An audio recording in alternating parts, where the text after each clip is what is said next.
Alors j'ai connu Saint José Maria en 1965. J'étais plus jeune que maintenant, bien sûr, et c'était au cours d'une petite réunion familiale avec lui. J'ai même une photo souvenir, vous voyez, Saint José Maria donc est là, et moi je suis là.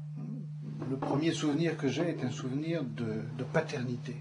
Je crois que Saint José Maria était avant tout un père. En France, lorsque nous nous adressons à un prêtre, on lui dit très souvent « mon père ». Je ne dis pas que c'est banal, parce que ça correspond à une paternité spirituelle. Mais c'est vrai que c'est une expression qu'on utilise facilement sans toujours lui donner un contenu profond. Chez Saint José Maria, la paternité était, je crois, différente. Ce n'était pas une paternité familiale, bien sûr, au sens sanguin du terme.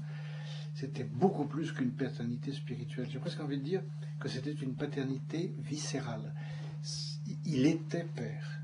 Et lorsque je me suis présenté à lui pour la première fois, on était nombreux, mais je me suis quand même assis là sur la photo. Vous voyez, je suis assis en bas, mais au départ, j'étais assis juste à côté de lui. Et lorsque je me suis assis, j'ai un petit peu bafouillé, j'étais ému, bien sûr. Et il m'a simplement regardé avec des yeux, j'oublierai pas. Je crois que c'est un regard que je n'oublierai jamais. Un regard de papa qui aime son enfant, qui vient de connaître, un petit nouveau, un petit dernier. Il m'a simplement regardé, il a vu que j'étais ému, c'était pas la peine, il n'allait rien tirer de moi. Mais il m'a regardé dans les yeux, profondément. Il m'a juste fait un signe de croix sur le front, tout simple, en me disant « Sois saint ». Il me l'a dit à moi, les autres ne l'ont pas entendu, c'était quelque chose qu'il me disait à moi. J'espère que ce n'est pas parti de ma mémoire. Et puis, j'ai d'autres souvenirs, d'autres très saillants de sa personnalité, qui m'ont frappé, à l'occasion aussi d'anecdotes très personnelles. C'était sa présence de Dieu. Quand ça m'est arrivé de le croiser dans des couloirs, il était profondément recueilli en Dieu.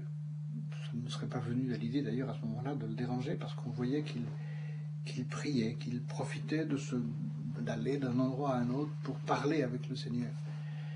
Il n'était pas toujours comme ça. Lorsqu'il était dans une réunion avec nous, il était très accessible, et lorsqu'on avait besoin de lui parler, il était aussi très accessible. Bien sûr, on n'allait pas le déranger toutes les 30 secondes, mais si j'avais besoin de lui dire quelque chose, ça m'est arrivé plus d'une fois.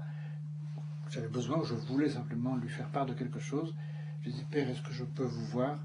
Immédiatement, bien sûr. Et là, il me prenait par le bras. On faisait les 100 pas dans un grand couloir qu'il y avait là où j'habitais avec lui. Et on faisait les 100 pas dans ce couloir, bras dessus, bras dessous, avec cette particularité aussi qui est très belle, qu'il voulait nous faire comprendre à quel point il avait confiance en nous. Et en nous prenant par le bras, il s'appuyait. On le savait, on était prévenus, donc on tenait les bras bien serrés comme ça. Et il s'appuyait fortement sur nous pour dire « je m'appuie sur toi ». Voilà. Est-ce que je peux compter sur toi? Et bien sûr, on avait le grand désir de lui dire « vous, Père, vous pouvez compter sur moi ». Voilà, c'est ça. Et puis une autre petite chose peut-être je peux ajouter, c'est le grand amour qu'il avait ce qu'il appelait les petites choses. C'est ces petits détails de la vie courante qui sont insignifiants, mais qui ne sont plus insignifiants à partir du moment où on met de l'amour de Dieu dedans. C'est ce qu'il nous avait appris à faire, à mettre de l'amour dans les choses que l'on faisait, et donc on les faisait avec bonne humeur, avec perfection, on va mettre des guillemets, enfin le mieux que l'on pouvait, mais avec... nous avons essayé, je pense, ces enfants, d'y mettre aussi beaucoup d'amour de Dieu. C'est sûr qu'avoir eu ce privilège de vivre avec quelqu'un que je côtoyais tous les jours, que j'entendais régulièrement, qui était déjà saint, mais je ne m'en rendais pas compte, de m'en être rendu compte après, d'avoir réalisé que j'ai passé plusieurs années en compagnie d'un saint, que j'ai reçu ses enseignements, que j'ai essayé de les mettre en pratique. Autant de raisons de rendre vraiment grâce à Dieu.